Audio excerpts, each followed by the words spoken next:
नमस्कार प्रिय दोस्तों, सभी को सादर जय श्री राम। आज हम बात करेंगे विवाह के संदर्भ में। आखिर विवाह में क्यों बाधाएं आती है और कौन से उपाय हैं जिनसे विवाह की बाधा को सरलता से दूर किया जा सकता है। तो सबसे पहले हम जान लेते हैं कि विवाह में बाधाएं क्यों आती है। तो जैसा कि आपको पता है, सप्तम भाव जो होता है ये विवाह का स्थान होता है।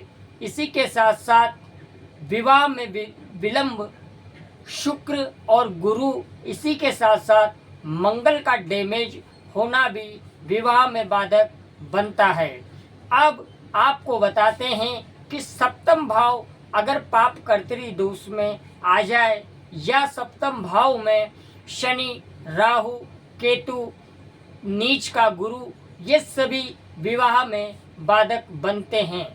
साथ ही साथ आजकल आप में देखने को मिल रहा है कि लोगों की एज 32, 35, 45 तक हो गई, उसके बावजूद भी विवाह नहीं हो पा रहा है। किंतु इन उपायों से विवाह के रास्ते निश्चित रूप से खुल सकते हैं। अगर उपाय से विवाह के रास्ते ना खुलें तो जरूर आपके घर का वास्तु खराब हो सकता है या इसी के अतिरिक्त कुल देवी देवता भी नाराज हो सकते हैं। खैर, हम वर्तमान समय में जन्म पत्रिका के आधार पर बता रहे हैं कि जन्म पत्रिका में कब ऐसी स्थिति का निर्माण होता है। प्रिय साथियों, जैसा कि आप सभी को पता है, शनि सबसे ज़्यादा विवाह में डिले करता है। किंतु ध्यान रहे, शनि अगर सप्तम भाव में बैठ जाए और ये वक्री हो जाए तो और ज़्यादा विलंब कर देता है।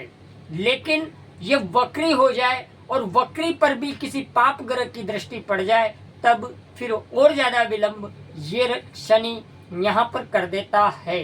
ध्यान रहे, पाप और क्रूर ग्रह सबसे ज़्यादा विवाह में विलंब करते हैं। इसी के साथ साथ गुरु, मंगल और शुक्र नीच राशि में चले जाएं तब भी विवाह विलंब से होता है।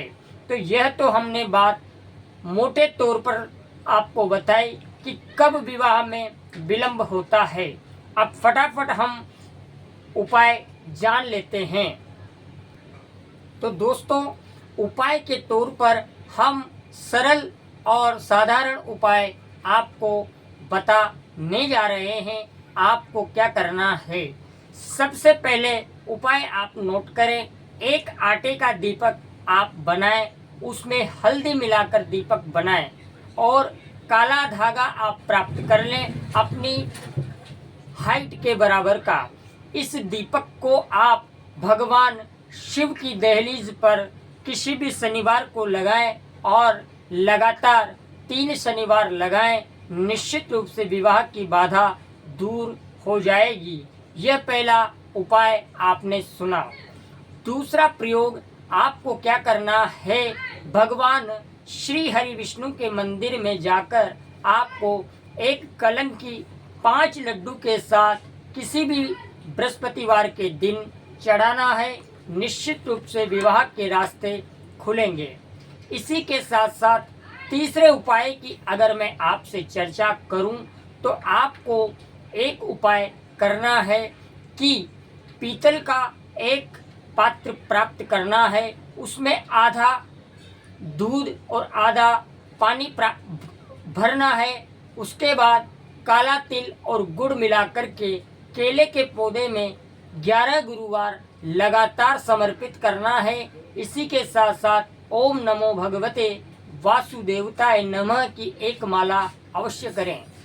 इसी के साथ साथ आपको चौथा महाप्रयोग देने जा रहा हूँ। आप उस प्रयोग को करें कि जो आपका ये हाथ है, सीधे हाथ में शुक्र पर्वत पर दही लगाना प्रारंभ कर दें। निश्चित रूप से विवाह की बाधा दूर होगी।